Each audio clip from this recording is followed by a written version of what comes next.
नमस्कार दोस्तों, मैं दिखाता हूँ आपको हॉरर स्टोरी और आप सुन रहे हैं हॉरर कहानी, वो भी हॉरर दृश्य की जुबानी। दोस्तों, आज फिर से लेके आया हूँ एक ऐसे ही डरा देने वाली कहानी भूतहा। शहर की सच्चाई जानकर आपके रोंगटे खड़े हो जाएंगे, लेकिन मुझे पूरा उम्मीद है कि आपने आज से पहले ऐसे दिल दहला देने वाली डरावनी कहानी नहीं सुनी होगी। तो चलिए शुरू करते हैं इस कहानी को। बद्रीनाथ नाम का एक वीरान शहर, जहां अब बस ढहे हुए मकान, टूटी गलियां और वीरान सड़कों का सन्नाटा ही बचा था। कोई नहीं जानता था कि वहां आखिर हुआ क्या था, लेकिन लोग कहते थे कि जो भी इस शहर में गया वह वापस नहीं लौटा, या अगर लौटा भी तो इंसान नहीं रहा। इस भूतहा शहर में कदम रखने वाले की किस्मत पर स्याह अंधेरा छा जाता था। लेकिन एक रोज अनीश नाम का एक खोजी पत्रकार अपने कुछ दोस्तों के साथ इस शहर की हकीकत जानने के लिए वहां जा पहुंचा। जैसे ही वे शहर के अंदर बढ़े, चारों तरफ सिर्फ खामोशी थी, लेकिन यह खामोशी एक अजीब सी बेचैनी से भरी थी, मानो कोई उनकी हर हरकत पर नजर रख रहा हो। अचानक अंधेरे में से किसी लड़की की कातर चीख गूंज उठी। वो चीख इतनी दर्दनाक थी कि सुनते ही रूह कांप जाए। अनीश और उसके दोस्तों ने एक टूटी फूटी हवेली के भीतर कदम रखा, जहां से चीख की आवाज आई थी। हवेली के अंदर घुसते ही माहौल ठंडा होने लगा, जैसे चारों ओर मौत का साया मंडरा रहा हो। उनके कदमों की आहट भी गूंज रही थी और हवा में अजीब सी गंध फैली थी, कुछ सड़ने जैसी। तभी किसी ने पीछे से अनीश का कंधा पकड़ लिया। वह झटके से पलटा, लेकिन वहां कोई नहीं था। तभी किसी ने जोर से चीख मारी। अनीश ने देखा, उसका दोस्त राघव एक कोने में कांप रहा था। उसकी आंखें फटी हुई थीं, जैसे उसने कुछ बेहद भयानक देख लिया हो। राघव, क्या हुआ? अनीश ने उसे झकझोर दिया, लेकिन राघव सिर्फ कांपता रहा। उसके चेहरे से खून टपक रहा था।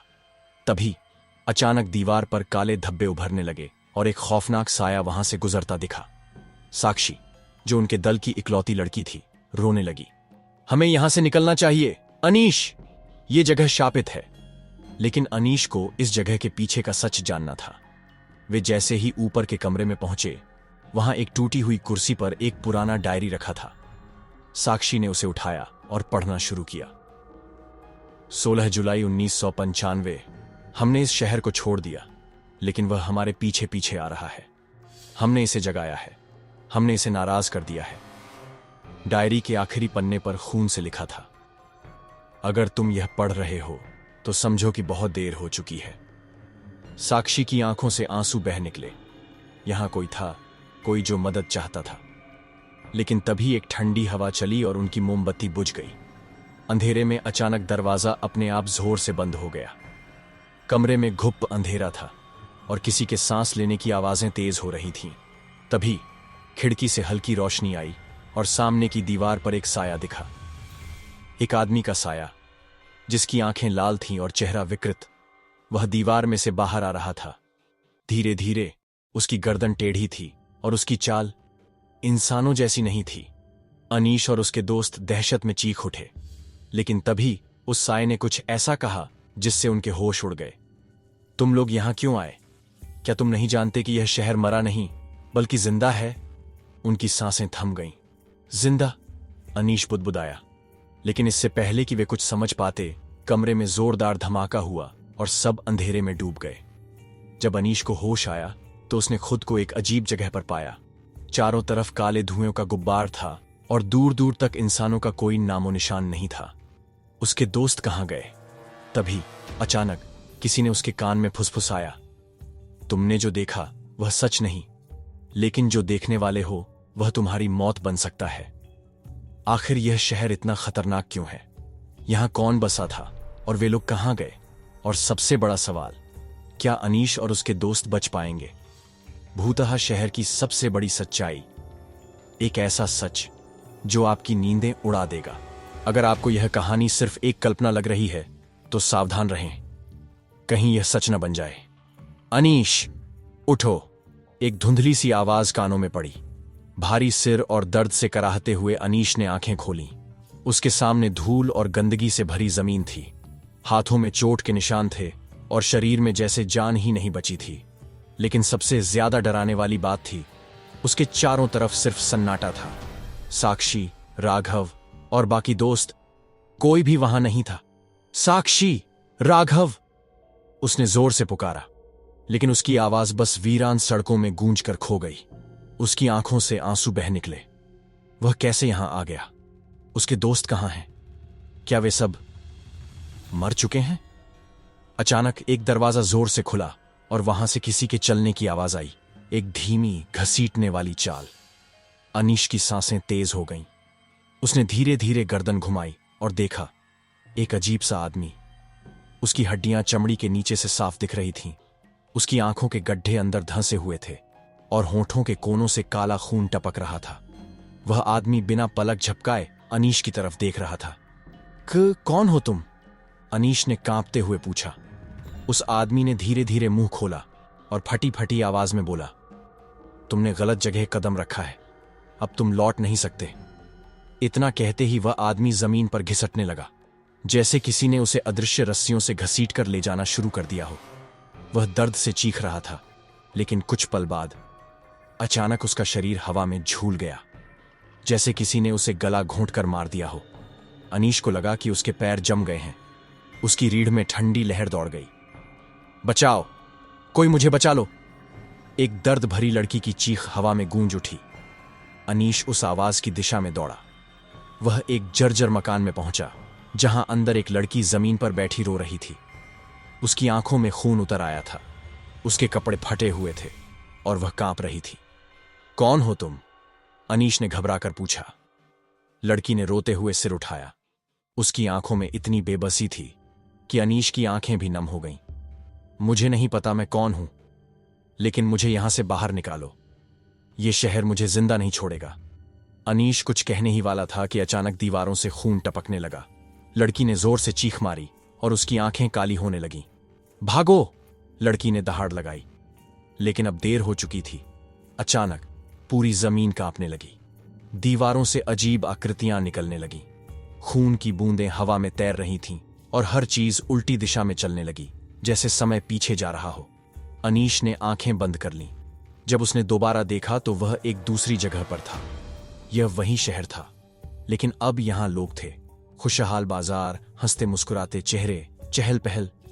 यह कैसे हो सकता है? अनीश बुदबुदाया। तभी उसने देखा, वही लड़की जो अभी कुछ देर पहले मरी थी, वह एक दुकान में खड़ी थी, जिंदा। लेकिन तभी जमीन में एक दरार आई और वह लड़की अचानक जोर से चीखते हुए उसमें समा गई। अनीश के मुंह से कोई आवाज नहीं निकली। फिर उसने देखा, पूरा शहर अचानक तबाही में बदल गया। लोग जलने लगे, सड़कों पर चीखें गूंजने लगीं और मकान खुद ब खुद गिरने लगे। यहां कोई भयानक घटना हुई थी, लेकिन क्या? अनीश को अचानक किसी ने पीछे से धक्का दिया और वह जमीन पर गिर पड़ा। जब उसने ऊपर देखा तो एक परछाई उसके सिर पर मंडरा रही थी। अब तुम इस शहर का हिस्सा हो। अनीश, कौन था वह? यह शहर पहले खुशहाल था, फिर इसे किसने शापित कर दिया? और सबसे बड़ा सवाल, क्या अनीश कभी यहां से बाहर निकल पाएगा? भूतहा शहर की सबसे बड़ी सच्चाई, अब तुम इस शहर का हिस्सा हो, अनीश। यह सुनते ही अनीश का दिल जोर जोर से धड़कने लगा। ठंडी हवा उसकी गर्दन से टकरा रही थी और पूरे माहौल में मौत का सन्नाटा पसरा था। जब उसने अपनी आंखें उठाईं तो सामने वही अजीब परछाई थी, लंबी, काली, बिना आंखों वाली आकृति। मैं यहां फंस गया हूं, मैं कभी बाहर नहीं जा पाऊंगा। अनीश की आंखों में आंसू आ गए, लेकिन तभी उसे एक हल्की सी आवाज सुनाई दी। वह बहुत धीमी थी, जैसे कोई उसे पुकार रहा हो। उसने चारों ओर देखा, लेकिन कोई नहीं था। आवाज फिर आई, यहां से निकलने का एक रास्ता है। कौन हो तुम? अनीश ने कांपती आवाज में पूछा। अचानक सामने एक बूढ़ी औरत की आत्मा प्रकट हुई। उसका चेहरा उदास था, लेकिन आंखों में अजीब सी शांति थी। अगर तुम इस शाप से बचना चाहते हो तो तुम्हें इस शहर का इतिहास जानना होगा, बूढ़ी औरत ने कहना शुरू किया। सालों पहले यह शहर बहुत खुशहाल था, लेकिन एक दिन एक निर्दयी राजा ने इस पर कब्जा कर लिया। उसने यहां के लोगों को बेरहमी से मार डाला और उनकी आत्माओं को हमेशा के लिए इस जगह से बांध दिया। मरने से पहले उन लोगों ने बदला लेने की कसम खाई। अनीश की रूह कांप गई। लेकिन मैं यहां क्यों फंस गया? उसने घबराते हुए पूछा। बूढ़ी औरत की आंखों में आंसू आ गए। हर साल कोई न कोई बाहरी व्यक्ति इस जगह पर आता है, लेकिन जो भी आता है वह या तो मर जाता है या हमेशा के लिए खो जाता है। तुमने भी वही गलती की, तो क्या कोई रास्ता नहीं है? बूढ़ी औरत ने धीरे से सिर हिलाया। एक ही तरीका है, तुम्हें उन आत्माओं को मुक्ति देनी होगी। अनीश ने ठान लिया कि वह उन आत्माओं की मदद करेगा। लेकिन मैं यह करूंगा कैसे? उसने पूछा। बूढ़ी औरत ने अपनी हथेली खोली। उसकी हथेली में एक छोटी सी रोशनी थी। यह प्रकाश पवित्र आत्माओं का आशीर्वाद है। इसे उस जगह ले जाओ जहां राजा ने उन निर्दोष लोगों को मारा था। वहां इस रोशनी को रख दो। इससे उनकी आत्माएं मुक्त हो जाएंगी। अनीश को डर लग रहा था, लेकिन उसके पास और कोई रास्ता नहीं था। वह तेजी से उस जगह की ओर भागा जहां राजा ने लोगों को मारा था। जैसे ही वह वहां पहुंचा, हवा अचानक तेज हो गई। चारों तरफ चीखें गूंजने लगीं। अचानक जमीन से काले हाथ निकलने लगे जो उसे पकड़ने की कोशिश कर रहे थे। नहीं, मैं हार नहीं सकता। उसने पूरी ताकत से उस रोशनी को जमीन पर रख दिया। एक पल के लिए सब कुछ शांत हो गया। फिर भयंकर गूंजदार चीख, पूरी जमीन हिलने लगी। हवाएं तेज हो गईं और आसमान लाल हो गया।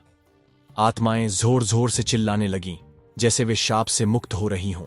कुछ पल बाद सब कुछ शांत हो गया। आत्माएं गायब हो गईं। अनीश जमीन पर गिर पड़ा। खत्म हो गया, सब खत्म हो गया। जब उसने अपनी आंखें खोलीं, तो वह उसी बस स्टॉप पर था जहां से उसने यह यात्रा शुरू की थी। मैं बच गया। उसने चारों तरफ देखा। अब वह शहर कहीं नहीं था। वहां सिर्फ खुला मैदान था। उसे समझ आ गया कि वह सिर्फ एक पत्रकार नहीं था, बल्कि एक ऐसा व्यक्ति था जिसने एक प्राचीन श्राप को खत्म कर दिया था। हमें हमेशा दूसरों की तकलीफ को समझना चाहिए और बुराई के खिलाफ खड़ा होना चाहिए। बुरी ताकतें कितनी भी बड़ी क्यों ना हो, अगर हम सच्चाई और हिम्मत से काम लें तो हम उन्हें हरा सकते हैं।